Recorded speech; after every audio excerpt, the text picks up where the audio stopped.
आणि यानंतर थेट जाऊयात मुख्यमंत्री देवेंद्र फडणवीस सध्या बोलतायत। 10 साल में तीसरी बार जिन्हें महाराष्ट्र की जनता ने अपना मुख्यमंत्री बनने का मौका दिया, इस बार एक प्रचंड बहुमत के साथ वो आज अपने कार्यकाल के पहले दिन अपना पहला इंटरव्यू एबीपी न्यूज नेटवर्क के साथ दे रहे हैं। उसके लिए देवेंद्र फडणवीस जी आपका बहुत बहुत धन्यवाद और आपको आपकी तीसरी पारी के लिए बहुत बहुत बधाई। थैंक यू, बहुत धन्यवाद। शुरुआत में आपके ही शब्दों के साथ करना चाहती हूँ।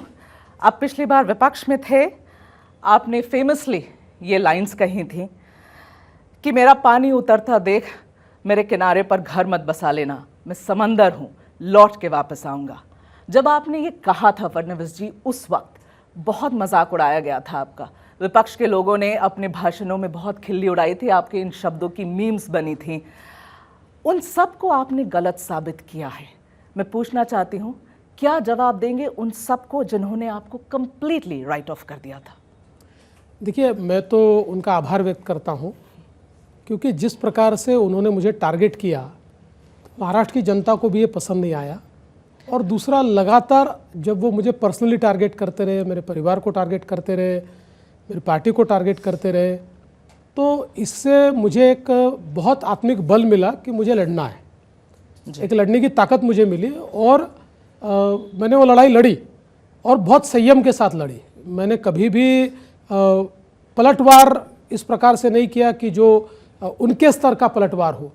तो मुझे लगता है कि आज शायद उनमें से कई लोगों को शर्मिंदगी महसूस होती होगी जिस प्रकार का व्यवहार उन्होंने मेरे साथ किया।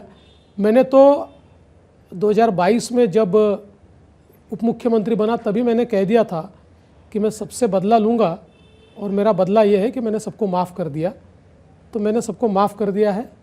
मैं एक नई पारी शुरू कर रहा हूँ और मैं चाहता हूँ कि ये नई पारी फिर से एक फोकस लेकर जो समाज का अंतिम व्यक्ति है उसका कल्याण कैसे हो पाए, इस फोकस को लेकर मैं शुरू करना चाहता हूँ। चलिए, माफ़ कर दिया आपने हर किसी को। इस जीत का श्रेय फडणवीस जी किन किन लोगों को और किन किन बातों को देंगे आप? देखिए, सबसे पहला श्रेय तो हमको महाराष्ट्र की जनता को देना पड़ेगा, जिस जनता ने एक प्रकार से हमको बहुत डिसाइसिव मैंडेट दिया। जी। कई वर्षों के बाद इतना डिसाइसिव मैंडेट महाराष्ट्र में आया है। जी। विशेष रूप से मैं कहना चाहता हूँ कि प्रधानमंत्री नरेंद्र मोदी जी ने जो एक है तो सेफ है ये नारा दिया था, इस नारे के कारण एक प्रकार से लोग इकट्ठा आए, लोगों ने मतदान किया और एक प्रतिसाद लोगों ने इस नारे को दिया। साथ साथ 2.5 वर्षों में हमारी सरकार ने जो काम किया था, हमारी जो लाडली बहन योजना जैसी योजनाएं थी जिसने महिलाओं में एक सकारात्मकता पैदा की, किसानों के लिए हमने योजना की, युवाओं के लिए की, हमारी बच्चियों के लिए हमने फ्री एजुकेशन की योजना लाई।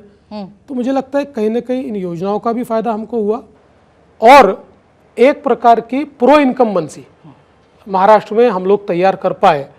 तो मुझे लगता है कि महाराष्ट्र की जनता ने फिर एक बार मोदी जी के ऊपर अपना विश्वास दिखाया, ऐसा मैं कहूँगा। 2014 में जनादेश मिला आपको, 2019 में जनादेश मिला, 2024 में जनादेश मिला। मुख्यमंत्री पहली बार बने, दूसरी बार बने और फिर बन ना सके, और इस बार फिर आप मुख्यमंत्री बने हैं। ये पिछले 10 सालों को कैसे देखते हैं फडणवीस जी? रोलर कोस्टर राइड जिसको कहते हैं, ऐसी राइड हमारी रही है। लेकिन मैं ऐसा कहता हूँ कि भारतीय जनता पार्टी में हमको ये सिखाया जाता है कि जब आप चुनाव जीतते हैं तो वो टीम वर्क होता है और जब आप चुनाव हारते हैं तो एक सीख होती है। तो मुझे ऐसा लगता है कि एक सीख इन सारे दिनों में मुझे मिली है। मैं कह सकता हूँ कि अगर मैं अपनी ही तुलना 2014 के देवेंद्र फडणवीस से करूँ तो मैं ऐसा मानता हूँ एक मोर मैच्योर्ड, एक थोड़ा मैच्योर्ड इस प्रकार का देवेंद्र फडणवीस में अपने आप को पाता हूँ, क्योंकि ये सारी चीज़ों से आपको वास्तविकता ध्यान में आती है और कई आघात सहन करने से आपकी शक्ति भी ज़्यादा बढ़ती है, एक आत्मिक ताकत भी आपकी बढ़ती है और किसी सिचुएशन को कैसे रिएक्ट करें इसकी भी एक मुझे उसका तौर तरीका आपको आता है। तो मुझे लगता है कि I am a changed man, change for better. वाह, ओके। तो फडणवीस जी, हिंदुत्व के एजेंडे को आपने खूब आगे बढ़ाया, उसे आगे बढ़ाना आपको काम आ गया, ज़बरदस्त पोलराइजेशन हुई और आपकी जीत ऐसी हुई, इतनी सीट मिली जिसकी आपको उम्मीद नहीं थी। ये बात आप मानेंगे देखिए, मैं 100% ये मानता हूँ कि कि पोलराइजेशन करी आपने? हिंदुत्व का असर रहा है। जी। और ये पोलराइजेशन नहीं है, ये काउंटर पोलराइजेशन है। This not polarisation, it's Okay. Counter polarisation. Okay. जिस प्रकार से महाविकास आघाड़ी ने सज्जाद नोमानी जी जैसे लोगों के साथ एग्रीमेंट किया और एग्रीमेंट में इस प्रकार की बातें भी मानने की कि महाराष्ट्र में 2012 से लेकर 2024 तक जो दंगे हुए, उन दंगों में जिन मुस्लिम आरोपियों को आरोपी बनाया गया है उनको छोड़ दिया जाएगा। कई ऐसी बातें थी, 17 मांगे थी। मुझे ऐसा लगता है कि जब इन मांगों को महाविकास आघाड़ी ने माना और दूसरा लोगों ने देखा कि लोकसभा के चुनाव में जी। केवल एक एजेंडा था, बीजेपी हराओ, मोदी जी हराओ, और उस पर जिस प्रकार का वोटिंग हुआ उससे निश्चित रूप से राज्य के लोगों को ये ध्यान में आया कि हम वोट नहीं करते हैं, इसका खामियाजा भुगतना पड़ता है।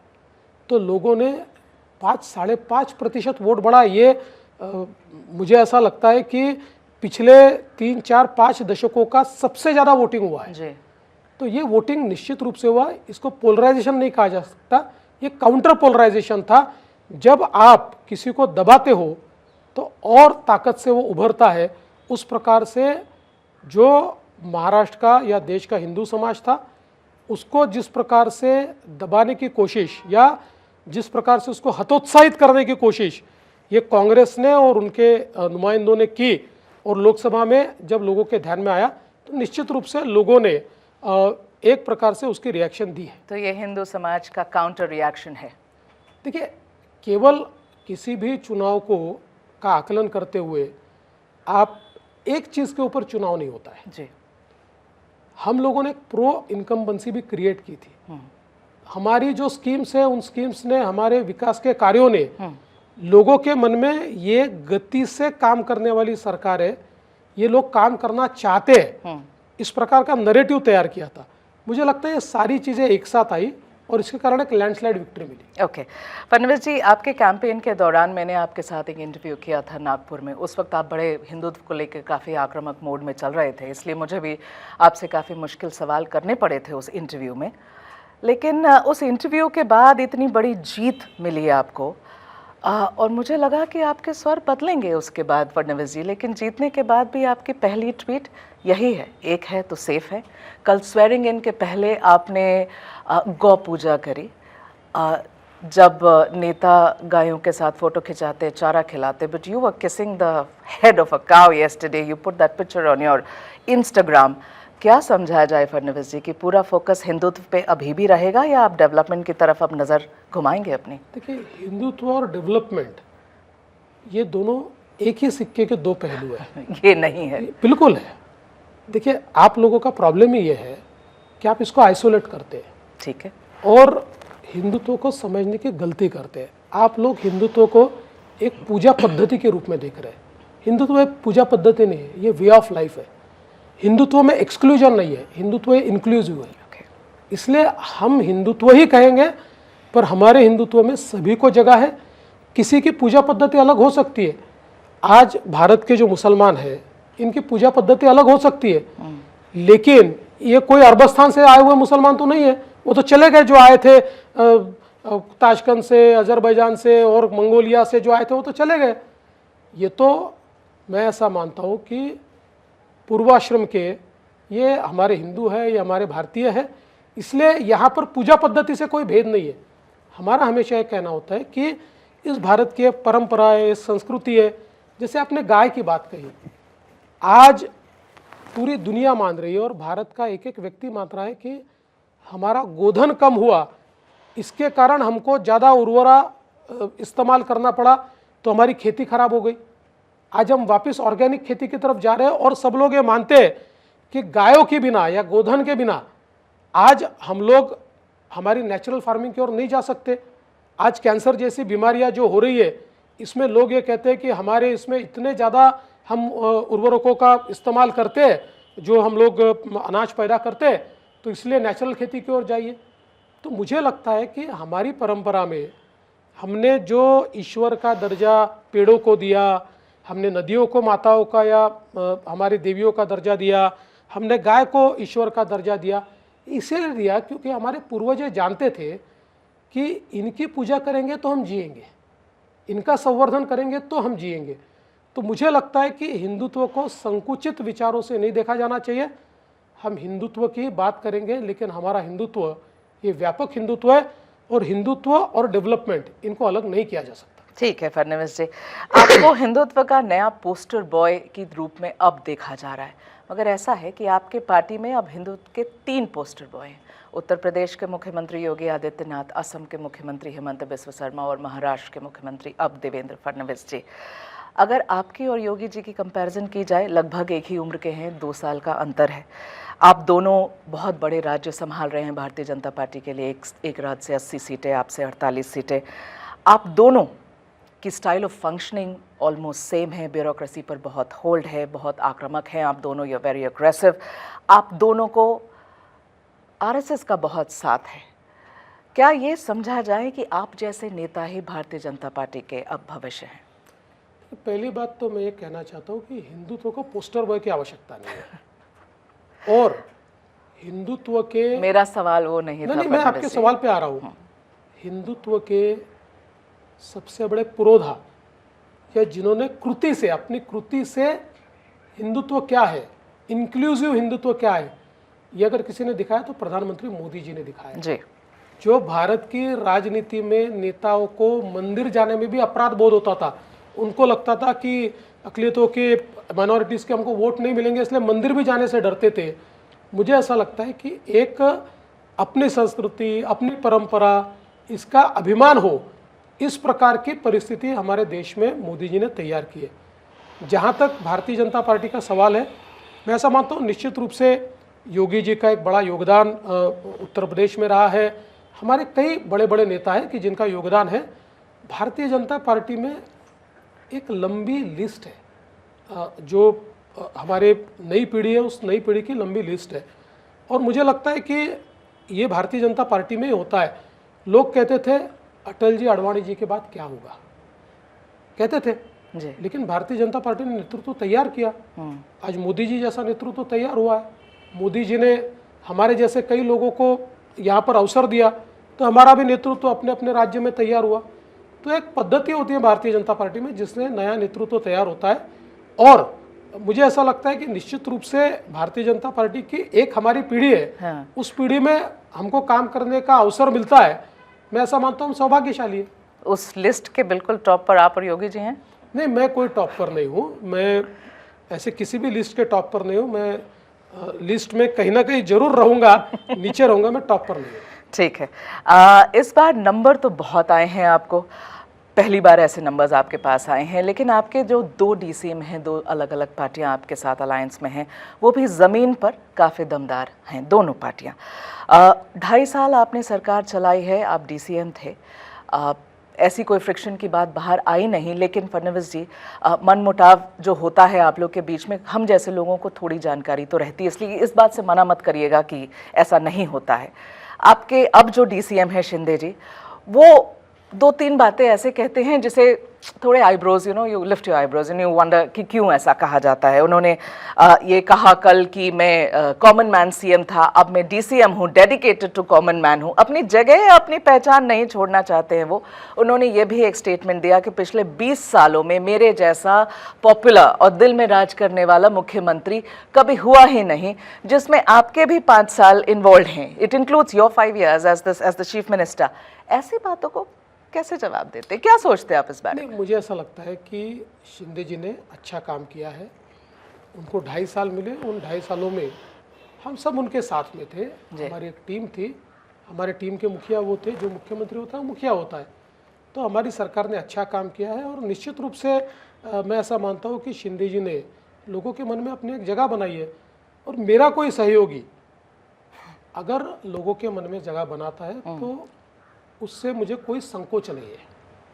ठीक है, कोई भी, मैं ये मानने वालों में से नहीं हूँ। खुद को वो आपसे बेहतर मुख्यमंत्री बता रहे हैं, पब्लिकली बोल रहे हैं। देखिए, ऐसा है कि मुझे ऐसा नहीं लगता कि उन्होंने मेरे साथ कंपैरिजन किया है, ओवरऑल उन्होंने कहा है।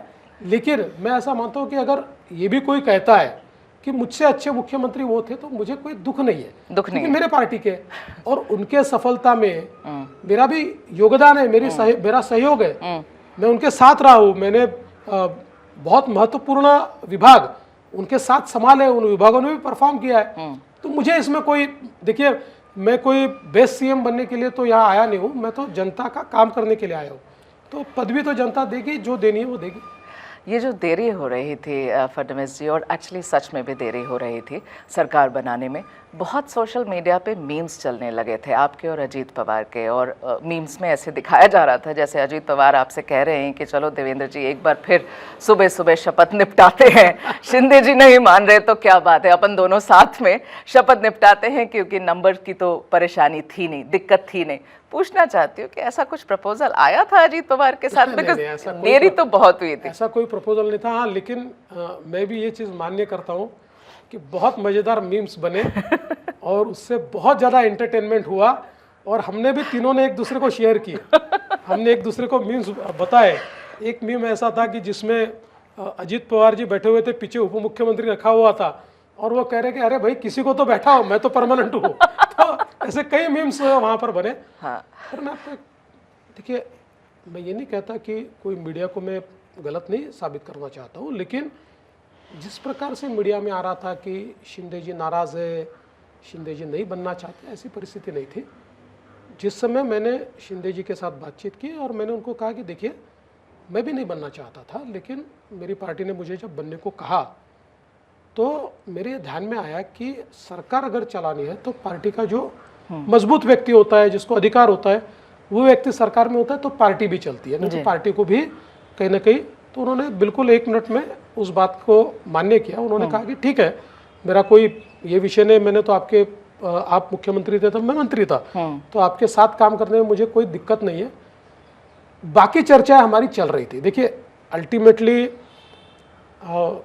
कभी कभी ऐसा कहते हैं ना, प्रॉब्लम ऑफ प्लेंटी, तो थोड़ा हम उसको फेस कर रहे हैं। हम खुश है, हम उससे दुखी नहीं है, लेकिन तीनों पार्टियों को इतने ज़्यादा नंबर है, तो इसके कारण तीनों को ये लगता है कि ज़्यादा मिनिस्टर्स मिलने चाहिए, अपने ज़्यादा लोग एडजस्ट होने चाहिए, क्योंकि जब पार्टी चलानी है तो आपको एस्पिरेशंस को भी मैनेज करना पड़ता है। बिल्कुल। तो इसलिए उसके ऊपर चर्चाएं चल रही थी। मैं आपको ये कह सकता हूँ कि we are almost there, we are almost there. You've decided how your government will look. Okay. अभी कुछ पोर्टफोलियोज भी हम डिसाइड कर लेंगे, और मेरा अपना मानना है कि अभी मोस्ट प्रोबेबली बिफोर 16, जब हमारा महाराष्ट्र का अधिवेशन नागपुर में शुरू होगा, बिफोर दैट हम लोग हमारा एक्सपेंशन करेंगे। मैं क्या पूछ सकती हूँ कि होम पोर्टफोलियो को लेकर इतनी खींचातानी हो रही थी, क्या हुआ है फाइनली? चर्चा हमारी चल रही थी, लेकिन ऐसी कोई गंभीर चर्चा या उस पर खींचातानी ऐसे नहीं है।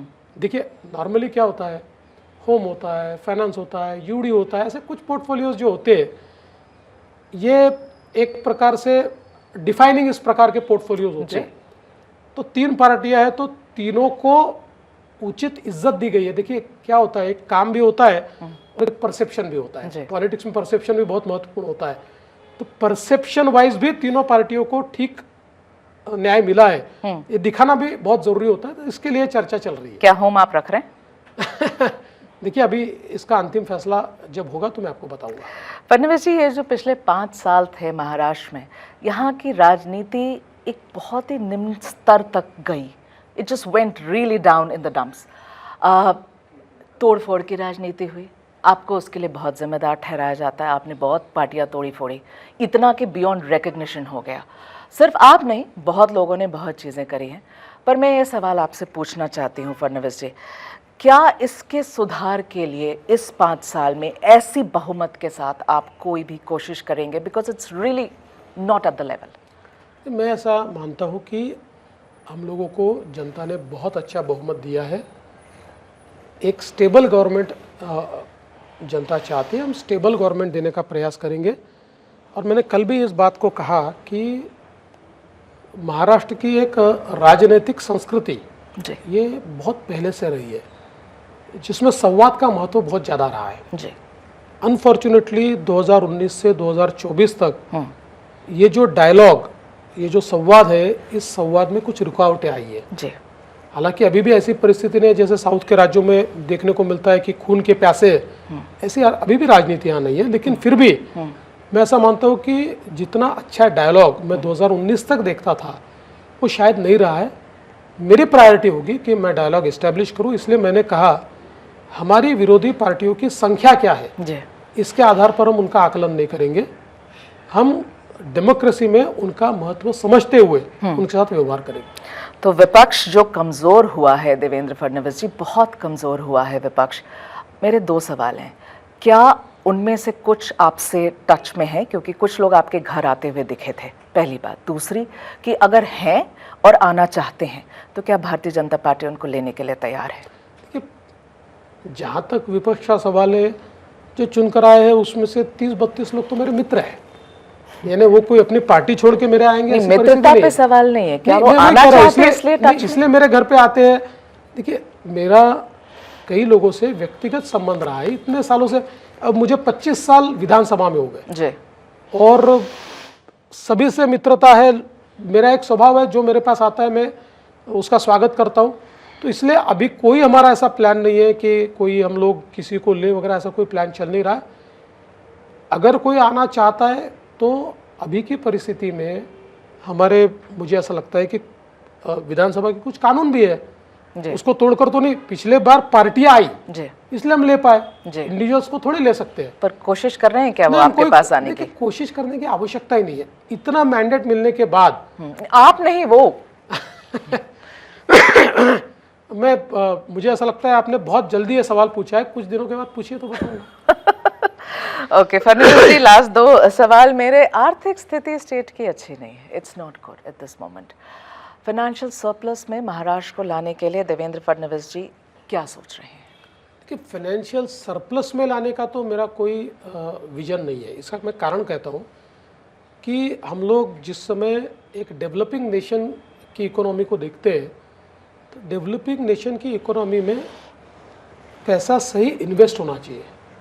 ये डेफिसिट की इकोनॉमी होती है जी लेकिन मैनेजेबल डेफिसिट और पैसे का सही इन्वेस्टमेंट, इन 2 चीज़ों पर मुझे काम करना पड़ेगा। क्योंकि पिछले कई सालों में हम लोगों ने ये प्रयास किया है कि हमारा जो डेट जीडीपी रेशियो है इसको एट द मोस्ट 18 तक हम लोग आगे ले गए, फिर वापस 17 पर लाया। जी अब शायद हमारी अलग अलग स्कीमों के कारण वो 20-21 तक भी चला जाएगा, ऐसी परिस्थिति है। उसको धीरे धीरे अगले 2-3 सालों में मैनेज करके वापस हम लोग 18% तक, 17% तक, वैसे तो 25% हमको अलाउड है, लेकिन एक मैं ऐसा मानता हूँ कि एक हेल्दी जो इकोनॉमी होती है उसमें you need not go to 25%, आप लोग उससे अंदर ही रहे, ये ज़्यादा अच्छा है। तो हम लोग प्रयास ये करेंगे कि इसको हम लोग ठीक से मैनेज करें। ओके आपके आगे अभी जो सबसे बड़ा टास्क जो हमें समझ में आता है is the BMC corporation election. उसके अलावा आपके पास 16 कॉरपोरेशन बाय 26 जिला परिषद हैं। यहाँ 2 सवाल, क्या यहाँ महायुति साथ में लड़ेगी इन सारे कॉरपोरेशंस और जिला परिषद में? और क्या आपको लगता है कि यहाँ भी एक बार फिर संघर्ष होगा देवेंद्र फडणवीस जी, क्योंकि ऐसी मैंडेट के बाद बहुत लोग कहेंगे ये डन डील है, ये तो यहाँ भी जीत जाएंगे? नहीं, आज तक इतने सालों में कॉरपोरेशंस, जिला पंचायत, इनमें सारी पार्टियों का एक नियम है कि वो लोकल यूनिट्स को अधिकार देते हैं। जहाँ लोकल यूनिट को लगता है वहाँ पर अलायंस होता है। आप ये कमिट नहीं करना चाहते कि महायुति साथ में लड़ेगी? नहीं, देखिए, इसलिए कमिट नहीं कर सकते हैं क्योंकि कार्यकर्ताओं का चुनाव है और सभी पार्टियों में एस्पिरेशंस ज़्यादा होते हैं। जी आप कार्यकर्ता को रोक नहीं सकते हैं, तो इसलिए जहाँ संभव होता है वहाँ अलायंस होता है। हमने किया पिछले समय, जहाँ नहीं हुआ वहाँ हम फ्रेंडली फाइट करते हैं। अच्छा, तो हम लोग प्रयास ये करेंगे कि नीचे के यूनिट्स को भले ही अधिकार मिले, पर अधिकार के साथ साथ हम उनको कहते हैं कि जहाँ तक हो सके आप अलायंस कीजिए। तो कई जगह हो जाता है, कुछ जगह नहीं होता है। ओके फडणवीस जी, मेरा आखिरी सवाल आपसे, अगले 5 साल के लिए महाराष्ट्र का रोड मैप क्या होगा? क्या द इंफ्रा बादशाह जो आपको कहा जाता है, will Devendra Fadnavis be back in that role? देखिए, वो रोल मेरा इसलिए समाप्त नहीं होता कि जो चीज़ें मैंने शुरू की थी जी वो चीज़ें अभी कंप्लीट नहीं हुई है, वो चीज़ें चल रही है, धीरे धीरे कंप्लीट कर रहे हैं। लेकिन अभी कुछ चीज़ें नई मैंने हाथ में ली है, जिसमें आप जानते हैं कि रिवर लिंकिंग जी। के प्रोजेक्ट्स को, अभी मैं इरिगेशन मिनिस्टर था तो मैंने उसको मान्यता दी है। ये प्रोजेक्ट्स महाराष्ट्र को परमानेंटली अकाल से मुक्त कर सकते हैं। ओके। तो मेरा अभी रिवर लिंकिंग प्रोजेक्ट्स पर बहुत ज़्यादा ध्यान रहेगा। वाटर इश्यूज जो है उन इश्यूज़ के ऊपर मैं बहुत ज़्यादा फोकस करना चाहता हूँ। रिन्यूएबल एनर्जी पर मैं बहुत ज़्यादा फोकस करना चाहता हूँ, क्योंकि ये दो चीज़ें ऐसी है जिससे खेती में भी परिवर्तन होगा और जिससे उद्योग में भी परिवर्तन होगा, और ये दोनों चीज़ों के कारण बहुत बड़े पैमाने पर रोजगार का निर्माण होगा। ओके। तो इसलिए दो मेरे फोकस एरिया है। बाकी तो सोशल सेक्टर है, इंफ्रास्ट्रक्चर का सेक्टर है, ये सारे सेक्टर पे तो काम करना ही है।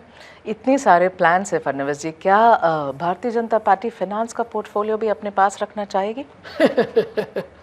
क्या ये प्लान्स हैं? देखिए, पार्टी को तो सारे पोर्टफोलियो अपने पास रहे ऐसा लगता है, लेकिन अलायंस में जो तीनों मिलकर तय करेंगे वो हम उसको मंजूर करेंगे। Mr. Fadnavis, wishing you all the very best Thank for the next 5 years. Thank you. Thank you for your time. Thank you. Thank you. तर नवनिर्वाचित मुख्यमंत्री देवेंद्र फडणवीस हे एबीपी नेटवर्कशी बोलत होते आणि स्थानिक स्वराज्य संस्थेतल्या युतीचा निर्णय स्थानिक पातळीवर घेतला जाईल असं वक्तव्य देवेंद्र फडणवीसांनी केलंय। स्थानिक स्वराज्य संस्थांच्या निवडणुका ह्या कार्यकर्त्यांच्या निवडणुका असतात, त्यामुळे त्याबाबतची कुठलीही कमिटमेंट आपण आता देत नाही आहोत असं देवेंद्र फडणवीस म्हणतात। महानिकाला दिवशी सर्वाधिक पाहिलेलं चॅनल